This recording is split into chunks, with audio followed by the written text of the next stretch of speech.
Hello everyone, আসসালামু আলাইকুম। কেমন আছেন? আশা করি সবাই ভালো আছেন। আমিও ভালো আছি, আলহামদুলিল্লাহ। তো আজকে আমি আমার কথা বলার জন্য আসিনি। আজকে এসেছি কিছু ছোট ছোট বেবিদের কথা বলার জন্য। আপনারা অনেক টেনশনে আছেন, ভাবছেন আপনার বেবিটা দিনে দিনে অভদ্র হয়ে যাচ্ছে, কোনো নিয়মকানুন শিখছে না, অনেক জেদ করছে। হুম তো সো আপনি এইসব নিয়ে অনেক টেনশনে আছেন, তাকে শেখাতে পারেন নাই কোনো কিছু। সে শিখবে কোথা থেকে আগে বলেন? কারণ আপনি যদি তাকে না শেখান, সে শিখবে কোথা থেকে? তাই আপনাদের উচিত বেবিদেরকে ছোট থেকে শিক্ষা দেওয়া। তাকে আপনি শিক্ষা দিবেন, সকালবেলা ঘুম থেকে উঠেই প্রথমে ফার্স্ট অফ অল আপনি সালাম দেওয়া অভ্যাস করাবেন। তাকে বলবেন যে বড়দেরকে ঘুম থেকে উঠেই তুমি সালাম দিবা, গুড মর্নিং বলবা, গুড মর্নিং সবাইকে বলবা। সো দেখবেন যে সে যদি না বলে, কিন্তু আপনি যদি তাকে 2-3 দিন বলেন, দেখবেন পরবর্তী সময় সে নিজে আপনাকে বলছে। আপনি সকালবেলা তাকে বলতেই পারেন, সে যদি না বলে আব্বু আসসালামু আলাইকুম, গুড মর্নিং, কেমন আছো আব্বু, দেখবেন তার এই কথাটা অনেক ভালো লাগবে। পরবর্তী সময় সে আপনাকে বলবে। তো এটা গেল একটা পার্ট।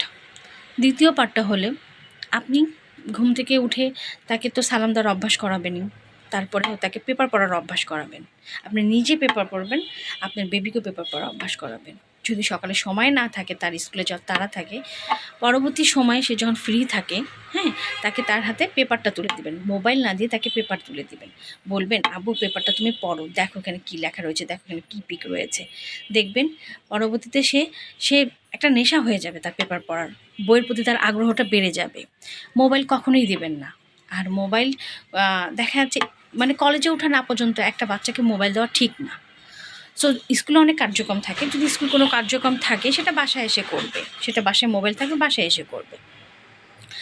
দেখা যায় অনেক বেবিরা স্কুলে মারামারি করে। তো অনেক গার্জিয়ান বলে তুমি মার খেয়েছো, মার দিতে পারো নি কেন? কেন সে মার দিবে? এই জিনিসটা তাদেরকে শেখাবেন না। কারণ আপনি যদি তাকে শেখান যে তুমি মার দিতে পারো না, পরবর্তী সময় সে একটা ভয়াবহতে পরিণত হবে, যেটা আপনি কল্পনাও করতে পারবেন না। সো আপনার বেবিকে কখনোই এটা শেখাবেন না। আপনি বলবেন যে তোমাকে মার দিয়েছে, ওকে ফাইন, তুমি হয় টিচারকে বলবা, না হয় আমাকে এসে বলবা, আমরা দেখব কি করা যায়, তুমি তার গায়ে হাত তুলবা না। এই জিনিসগুলো তাদেরকে শেখাবেন। তারপরে কখনো মিথ্যা বলবা না, এই জিনিসগুলোও শেখাবেন আপনারা। আর সবথেকে বড় কথা, এখন যেই জিনিসটা আমাদের সমাজে ঘটে, খুবই ভয়াবহ একটা ঘটনা, সেটা হচ্ছে আপনার বাচ্চাদের উপর যে নির্যাতন। মানে কি বলবো, সেটা হচ্ছে ছোট ছোট বাচ্চাদের উপর যে আমাদের সমাজে যে ভয়াবহ টাইপের কিছু পুরুষ রয়েছে, যারা বাচ্চাদের সাথে অনেক বাজে কাজ করে। সো এই জিনিসগুলো তাদেরকে শেখাবেন, কোনটা ব্যাড টাচ, কোনটা গুড টাচ। একটা ছোট বাচ্চাকে আপনি কখনোই আপনার পাশের বাসায় ফেলে আসবেন না, যে হ্যাঁ বাচ্চা খেলতেছে, খেলুক আমার বাচ্চা, আমি কাজ করতেছি, বাচ্চাটা পাশের বাসা বাচ্চার সাথে খেলতেছে। কিন্তু আপনার বাচ্চাটা পাশের বাসা খেলতেছে, তো সেখানে সে কি কতটুকু সিকিউর আছে আপনার সেটা দেখা উচিত। আমি মনে করি বাবা মা ছাড়া কোনো জায়গায় আপনার বাচ্চা সিকিউর না। মেয়েদের তো নাই, এখন ছেলেরাদেরও এই সমস্যা হচ্ছে, ঠিক আছে? তো একটা ছোট বাচ্চাকে আপনাকে শেখানো উচিত গুড টাচ কোনটা, ব্যাড টাচ কোনটা, সেটা সেটা আপনার শেখানো উচিত। আর আপনার বাচ্চা কোথায় যাচ্ছেন, কি করছে, সেটা আপনার খেয়াল করা উচিত। আপনার বাচ্চা যদি কখনো মোবাইল দেখে, সেটা দেখানো উচিত সে মোবাইলে কি দেখছে। হ্যাঁ, কিছুক্ষণ পর পর আপনি যে মোবাইল চেক করবেন সে মোবাইলে কি দেখছে। সো আপনাদেরকে আমি কি বলবো, সব সময় একটা বাচ্চাকে কলেজে না ওঠা পর্যন্ত, অ্যাটলিস্ট কলেজে না ওঠা পর্যন্ত তার সব সময় তার প্রতি খেয়াল রাখা, তার আচার আচরণের প্রতি খেয়াল রাখা। তারপর অনেক বাচ্চারা রয়েছে খেতে পারে না, ছোটোবেলায় নিজে হাতে বাবা মা খাইয়ে দেয় না, আপনি সেটা করবেন না। যখন সে একটু কোনো কিছু খাওয়া শিখবে, হ্যাঁ, তখন আপনি কি করবেন, তাকে আপনি যখন খেতে বসেছেন, সে হচ্ছে 5 বছরের বাচ্চা, 4 বছরের বাচ্চা বা 3 বছরের বাচ্চা, যেটাই হোক না কেন, অনেক সময় কি করে বেবিরা, আপনি যখন খেতে বসেছেন তাকে হচ্ছেও খাবার দিবেন টেবিলে, সে নাড়বে, খাবে, সে নিজে হাতে খাওয়াটা শিখবে। অনেক বাচ্চা বড় হয়ে যায়, তারপর নিজে হাতে খেতে পারে না। তো এগুলো তাকে অ্যাক্টিভ করার জন্য আসলে আমাদের এই বিহেভগুলো তাদের সাথে করা উচিত, তাদেরকে শেখানো উচিত। আমরা যদি তাদেরকে না শেখাই তারা কিন্তু শিখবে না। সো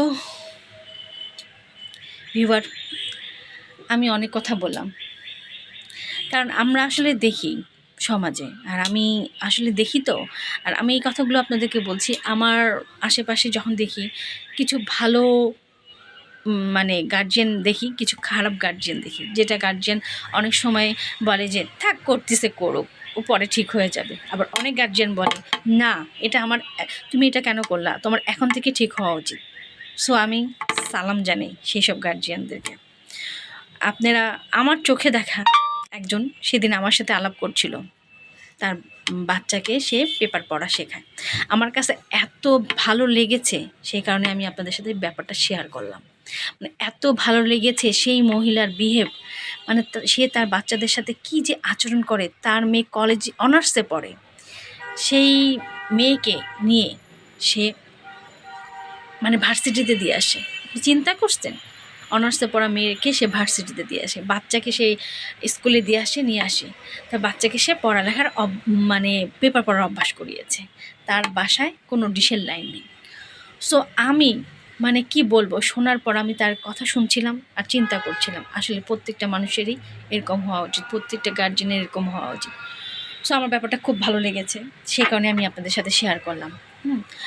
আর সবাই ভালো থাকবেন, আজকে এই পর্যন্ত, আল্লাহ হাফেজ।